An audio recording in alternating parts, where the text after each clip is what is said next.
आगे बढ़ते हुए खबर आपको दें, वज़ीर दाखिला मोहसिन नकवी और वज़ीर आला बलूचिस्तान सरफराज बुगटी की ज़ेर सदारत अमन अमान से मुताल्लिक़ ख़ुसूसी इजलास हुआ। फितना अल हिंदुस्तान के खिलाफ मुख्तलिफ इलाक़ों में सिक्योरिटी फोर्सेस की कार्रवाइयों पर तफसीली गौर हुआ।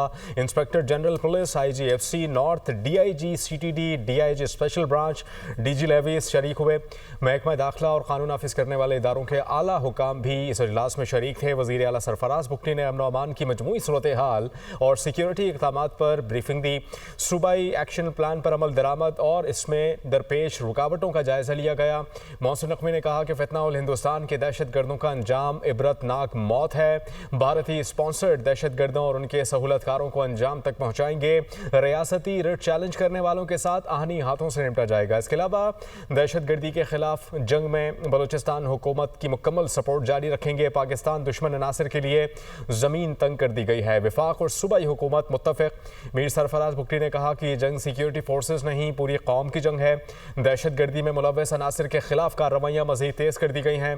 बलूचिस्तान में अमन के क़याम के लिए रियासती इदारे मुकम्मल हम आहंगी से सरगर्म हैं। सिक्योरिटी फोर्सेस और आवाम की कुर्बानियाँ रायगा नहीं जाएंगी, हर कीमत पर अमन कायम करेंगे।